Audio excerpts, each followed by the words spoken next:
நம்மால் சிதம்பரம் பெற்றெடுத்த மருமகன் அண்ணன் பசுபதி பாண்டியன் 19 அருவா வெட்டுகளும் 32 குண்டுகளையும் தன்னுடைய மார்பில் சுமந்து டோட்டாவுக்கே டாட்டா கட்டி அண்ணன் பசுபதி பாண்டியனுடைய இறப்பு, அவருடைய இறப்பு என்பது சாதிய கொலை. அது யார் சொல்லுகிறது?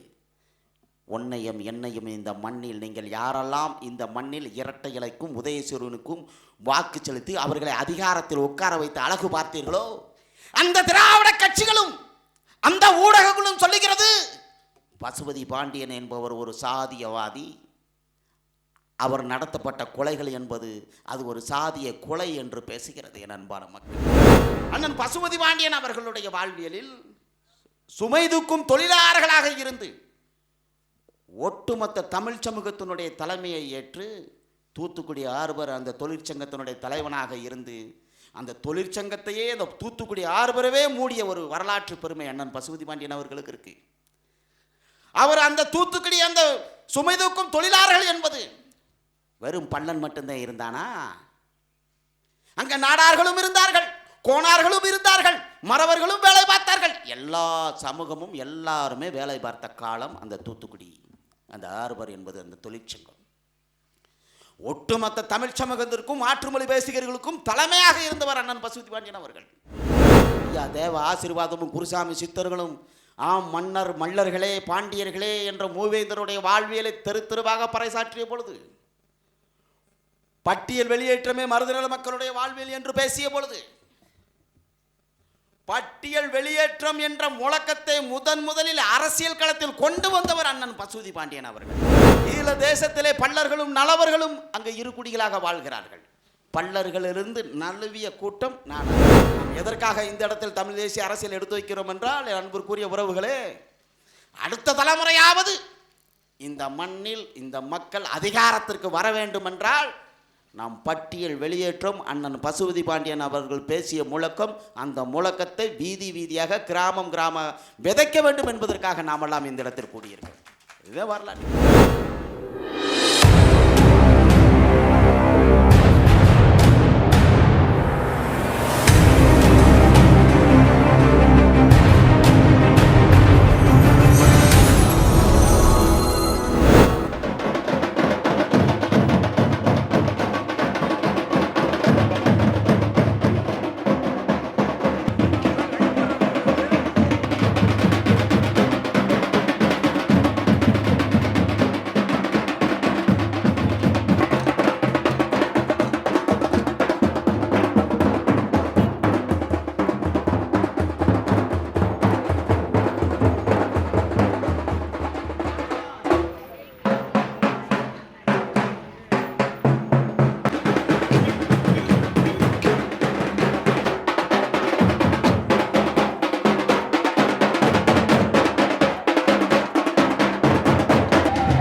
நிறைவு செய்வோம். வீர வணக்கம், வீர வணக்கம், வீர வணக்கம். எம் குல பாண்டியர்களுக்கு வீர வணக்கம், வீர வணக்கம். வெள்ளட்டும் வெள்ளட்டும், தமிழர் மீட்புலம் வெள்ளட்டும், பறக்கட்டும் பறக்கட்டும், கயல் கொடி பறக்கட்டும்,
பட்டியல் வெளியேற்றமே பாண்டியரின் எழுச்சி என்ற கயல் பாய்ச்சலை சேத்தூர் மண்ணில் மாவீரன் சி. பசுபதி பாண்டியன் அவர்களோட வாழ்நாள் கோரிக்கையை மக்களுக்கு பறைசாற்றும் விதமாகவும் ஆன்மீக தளத்தில் மனிதர்கள் யார், திராவிட அரசியல் அதிகாரத்தில் முத்துமனோவில் தொடங்கி ராமர் பாண்டியன், தீபக் பாண்டியன், கோவில்பட்டி பாண்டியராஜா அவரை தொடர்ந்து குறிவைத்து தேவேந்திரகுல வேளாளர் மீது அரங்கேற்றப்படும் படுகொலையை கண்டித்தும் போதையில் மூழ்கி கிடக்கும் தமிழகத்தை காப்பாற்ற தவறிய அரசை கண்டித்தும் அருந்ததிற்கு கொடுக்கப்பட்ட 3% உள்ஒதுக்கீடை கண்டித்தும் தமிழர் மீட்பு களம் சார்பாக மாபெரும் பொதுக்கூட்டம் இந்த சேத்தூர் மண்ணில் நடைபெறுகிறது.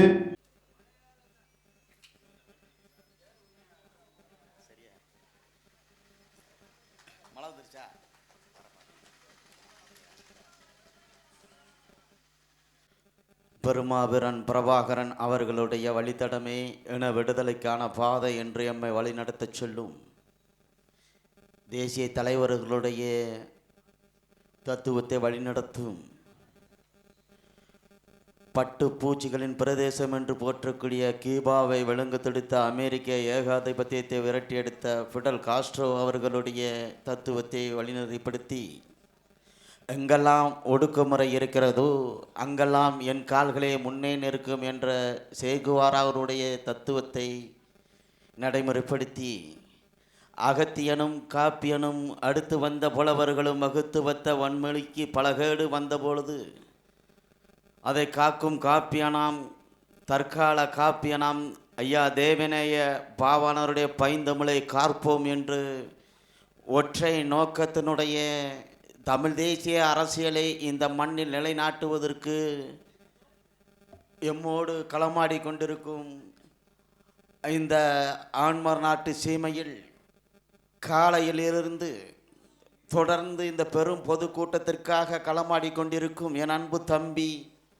ஜான் பாண்டியன் அவர்களே, அவரோடு துணை நின்று கள போராட்டங்களை கையில் எடுக்கும் என் அன்பு தம்பி இசக்கிராஜா அவர்களே, மாநிலத்தினுடைய பொதுச் செயலாளராக இருந்து என்னை போன்று சிந்தித்து கொண்டு எம்மோடு களமாடும் என் அன்பு உறவான செல்வின் பாண்டியன் அவர்களே, எனக்கான கள போராட்டத்தில் எம்மோடு கண்ணீரோடும் கதையோடும் கலந்து உயிரோடும் உறவாக இருந்து சமூகத்தினுடைய வாழ்வியலே தமிழர் விடுதலை என்ற நோக்கோடு களமாடி கொண்டிருக்கும் மூவேந்தர் மீடியாவினுடைய நிறுவனர் என் அன்பு தம்பி, என் தாய்க்கு இளைய மகன் என் தம்பி தினேஷ் மலர் அவர்களே, தமிழ் தேசிய அரசியலே இந்த மண்ணில் நிலைநாட்ட வேண்டும் என்று ஒற்றை நோக்கோடு இந்த மண்ணில் களமாடி கொண்டிருக்கும் என் அன்பு தம்பி சக்திவேல் பாண்டியன் அவர்களே, அண்ணன் எடுத்த முடிவுகள் இந்த மண்ணில் சரியாக இருக்கும், அந்த முடிவே சரி என்ற நோக்கோடு எம்மோடு களமாடி கொண்டிருக்கும் என் அன்பு தம்பி திருதர் பாண்டியன் அவர்களே, மாவட்டத்தினுடைய மகளிரணி தலைவி என் அக்கா ஜோதி அவர்களே, தமிழ் தேசிய அரசியலே இந்த மக்களுக்கான விடுதலை, அந்த விடுதலையை வென்றெடுக்க வேண்டும் என்றால் நாமெல்லாம் ஒரே நேர்கோட்டில் நிற்க வேண்டும் என்று எம்மோடு களமாடி கொண்டிருக்கும் என் பாசத்திற்குரிய அண்ணன் தமிழர் தேசிய கழகத்தினுடைய தலைவர் வழக்கறிஞர் மு.க. வையவன் அவர்களே, என் தம்பி தர்மராஜ் அவர்களே, முற்போக்கு தமிழ் தேசிய கட்சியினுடைய தலைவர், என்னை போன்றே சிந்திப்பவன், இந்த மண்ணில் களமாட வேண்டும், அடுத்த தலைமுறையில் அகதியாகி விடுவான், அதற்காக நாம் கிராமம் தோறெல்லாம் களமாட வேண்டும் என்று எம்மோடு கரம் கோர்த்து களமாடும் என் அன்பு தம்பி முத்துப்பாண்டியன் அவர்களே, தம்பி விடுதலை சசி அவர்களே, தமிழர் வரலாற்றினுடைய ஆய்வும் மார்க்சிய சித்தாந்தமும் கம்யூனிஸ்டிய சித்தாந்தங்களும் அதிகார வர்க்கத்திற்கு எதிராக பூர்வகுடிகள் எங்கெல்லாம் ஒடுக்குமுறைக்கு பாதிக்கப்படுகிறார்களோ மார்க்சியத்தினுடைய பாதையை முன்னிறுத்தி இந்த மண்ணில் பூர்வகுடிகள் விடுதலை அடைய வேண்டும் என்ற நோக்கோடு இந்த மண்ணில் களமாடி கொண்டிருக்கும் மல்லர் பேராயத்தினுடைய தலைவர் என் பாசத்திற்குரிய அண்ணன் தமிழ் மாறன் அவர்களே, எங்கள் ஐயா மூத்தவர் என்னை பிள்ளை போல வழிநடத்தும் எங்கள் ஐயா முருகன் அவர்களே, சட்டக்கல்லூரி மாணவன் என் அன்பு தம்பி சாணக்கியன் அவர்களே, என் அண்ணன் கருத்தபாண்டி அவர்களே, உங்களுக்கு அத்தனை பேருக்கும் என்னுடைய வணக்கம்.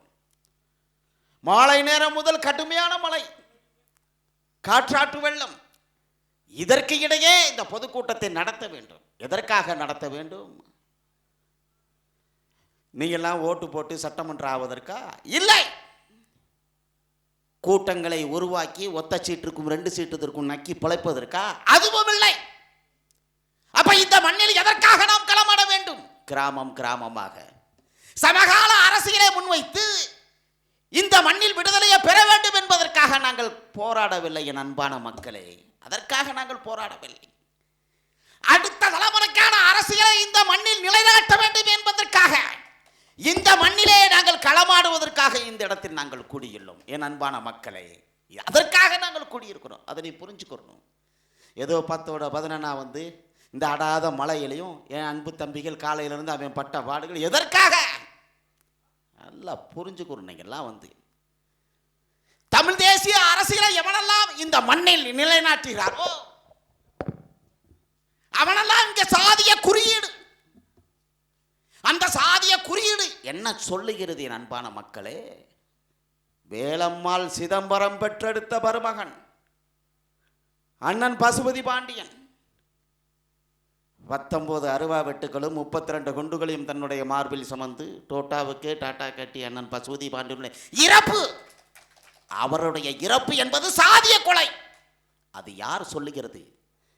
உன்னையும் என்னையும் இந்த மண்ணில் நீங்கள் யாரெல்லாம் இந்த மண்ணில் இரட்டை இலைக்கும் உதயசூரனுக்கும் வாக்கு செலுத்தி அவர்களை அதிகாரத்தில் உட்கார வைத்து அழகு பார்த்தீர்களோ, அந்த திராவிட கட்சிகளும் அந்த ஊடகங்களும் சொல்லுகிறது பசுபதி பாண்டியன் என்பவர் ஒரு சாதியவாதி, அவர் நடத்தப்பட்ட கொலைகள் என்பது அது ஒரு சாதிய கொலை என்று பேசுகிறது என் அன்பான மக்களே.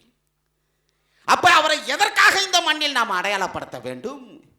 இந்த மண்ணில் செத்து விழுந்ததற்கான காரணம் என்ன? அந்த திண்டுக்கல் மாநகரிலே அவர் எதற்காக படுகொலை செய்யப்பட்டார்? அடுத்த தலைமுறைகள் நீங்கள் புரிந்து கொள்ள வேண்டும். நம்ம அண்ணன் மூகா வையவன் பேசியது போல, எங்கள் அண்ணன் தமிழ்மாறன் பேசினது போல, என் தம்பி தினேஷ் மல்லர் பேசினது, சமூகத்தினுடைய அவலங்களை இப்படிலாம் வந்து சரியான ஒரு பார்வையோடு இந்த இடத்துல ஒரு பதிவு செஞ்சிருக்காங்க. அப்போ என்ன நோக்கம் இங்கே நடந்திருக்குங்கிறது என் அன்பான உறவுகள் நீங்கள் புரிந்து கொள்ளணும். ஓ, நாடாருக்கும் பள்ளனுக்கும் சண்டை, அசுவதி பண்ணையாரும் சுப்பிரமணிய நாடாரும் கொல்லப்பட்டார், அதனால பசுபதி பாண்டியன் கொல்லப்பட்டார். அது அவங்களுக்குள்ள சாதியில் நடந்த சண்டை வந்து அப்படியே வந்து இறப்பாயிருச்சு. அதுதான். அப்போ அவர் எடுத்து வந்த தத்துவம் என்ன, நடந்த கொலைக்கான காரணம் என்ன என்பதை அன்பிற்குரிய உறவுகள் புரிந்து கொள்ள வேண்டும். என்ன நடந்தது அப்படின்னு 1993 ஆண்டு வேதாந்தா நிறுவனம், அந்த ஸ்டெர்லைட் என்பது கேரளா மண்ணில் அது அடிக்கல் நாட்டப்படும் பொழுது அந்த மலையாள தேசத்திலே அந்த மலையாளிகள் சொன்னான், வேதாந்தா நிறுவனம் அந்த தாமிர உருக்கு ஆலை என்பது எங்கள் மண்ணில் விடமாட்டோம். இந்த நாடு, இந்த மண், இந்த தேசம் இது எங்களுடைய ஆன்மீக தேசம். வேதாந்தா நிறுவனத்திற்கு அந்த ஸ்டெர்லைட்டுக்கும் ஒருபோதும் நாங்கள் சிகப்பு கம்பளம் விரித்து வரவேற்க மாட்டோம் என்று விரட்டி அடைத்து விட்ட பொழுது, அதற்கு பிறகு ஆந்திர தேசத்திலே அந்த வேதாந்தா நிறுவனம் அந்த ஸ்டெர்லைட் கால் பதிக்க துடித்த பொழுது, எங்கள் மண்ணில் அடுத்த தலைமுறைக்கான எங்களுடைய மக்களுக்கு நஞ்சுகளை விதைக்கும் திட்டம் எங்களிடம் இல்லை. போரா விரட்டி அடிச்சான் வேதாந்தா நிறுவனத்தை, ஓடுனேன், விரட்டி அடிச்சான், ஓடுனேன் அந்த நிறுவனம். ஆனால் 1993 ஆண்டு என் அன்பு மக்களே, அம்மையார் ஜெயலலிதா அவர்கள் அதிகாரத்தில் இருந்த பொழுது வேதாந்தா நிறுவனம் என்பது அந்த தாமிர உருக்கு ஆலை தூத்துக்குடி மாவட்டத்தில் அடிக்கல் நாட்டப்பட்டது. இதுதான் பிரச்சனைகளுக்கான காரணமாக அமைந்தது. அடிக்கல் நாட்டப்படுது. இன்னைக்கு இந்திய பெருந்தேசத்திலே புற்றுநோய்கள் வந்து அதிகமாக சாகக்கூடிய ஒரு மாவட்டமாகவும் மீன்கள் செத்து உழுகக்கூடிய ஒரு மாவட்டம் எது இருக்குன்னா அதுதான் தூத்துக்குடி மாவட்டம். கர்ப்பத்தில் இருக்கிற குழந்தை செதஞ்சிரும், கை கால்கள் மாற்றப்பட்டு மரபணு கோளாறுகள் ஏற்பட்ட குழந்தைகள் பிறக்கும். காரணம் என்ன? அந்த அணு கழிவு. ஆரம்பத்தில் தூத்துக்குடி மாவட்டத்தில் பூர்வகுடி மக்கள்லாம் ஒன்று சேர்ந்து, இல்லை ஸ்டெர்லைட் வந்து எங்கள் பகுதிக்கு வரக்கூடாது, எங்கள் மண் மலடாகிவிடும், அதனால் ஸ்டெர்லைட் ஒருபோதும் இந்த மண்ணில் நாங்கள் நிலைநிறுத்த விடமாட்டோம் என்று போராடிய பொழுது, என் அன்பிற்குரிய உறவுகளே, பூர்வகுடி மக்களான நாடார் சமூகமும் இந்த மண்ணின் மைந்தர்களான தேவேந்திரகுல வேளாளர் சமுதாயமும் ஒன்றாக கைகோர்த்து ஸ்டெர்லைட்டை எதிர்த்து போரிட்ட காலம் அந்த 20ஆம் நூற்றாண்டில் 1993ஆம் ஆண்டு. இதை பார்த்த அதே அரசு, அந்த திராவிட அரசு, அந்த வேதாந்தா நிறுவனம் அடிக்கல் நாட்டிய பொழுது இந்த ஒன்றாக இந்த போர்க்குடி சமூகமெல்லாம் இந்த வேதாந்தா நிறுவனத்திற்கு, அந்த தாமிர உருக்கு ஆலைக்கு எதிராக போராடுகிறோம், இவனை எப்படி உடைப்பது என்ற ஒற்றை நோக்கோடு கையில் எடுத்த ஒரு ஆயுதம்தான் அண்ணன் பசுபதி பாண்டியனுடைய கொலை. அதை நீங்க புரிஞ்சுக்கணும். அண்ணன் பசுபதி பாண்டியன் அவர்களுடைய வாழ்வியலில் சுமை தூக்கும் தொழிலாளர்களாக இருந்து ஒட்டுமொத்த தமிழ் சமூகத்தினுடைய தலைமையை ஏற்று தூத்துக்குடி ஆர்பர் அந்த தொழிற்சங்கத்தினுடைய தலைவனாக இருந்து அந்த தொழிற்சங்கத்தையே அந்த தூத்துக்குடி ஆர்பரவே மூடிய ஒரு வரலாற்று பெருமை அண்ணன் பசுபதி பாண்டியன் அவர்களுக்கு இருக்கு. அவர் அந்த தூத்துக்குடி அந்த சுமை தூக்கும் தொழிலாளர்கள் என்பது வெறும் பள்ளன் மட்டும்தான் இருந்தானா? அங்க நாடார்களும் இருந்தார்கள், கோணார்களும் இருந்தார்கள், மறவர்களும் வேலை பார்த்தார்கள். எல்லா சமூகமும் எல்லாருமே வேலை பார்த்த காலம் அந்த தூத்துக்குடி அந்த ஆர்பர் என்பது அந்த தொழிற்சங்கம். ஒட்டுமொத்த தமிழ் சமூகத்திற்கும் மாற்றுமொழி பேசுகிறவர்களுக்கும் தலைமையாக இருந்தவர் அண்ணன் பசுபதி பாண்டியன் அவர்கள். காந்தாரி அம்மனுடைய சிலைகள் நிறுவும் பொழுது, பறையர்குடிகளுடைய வாழ்வியலை சிதைக்கும் பொழுது அந்த இடத்திலே துணையாக நின்றவர் அண்ணன் பசுபதி பாண்டியன் அவர்கள்.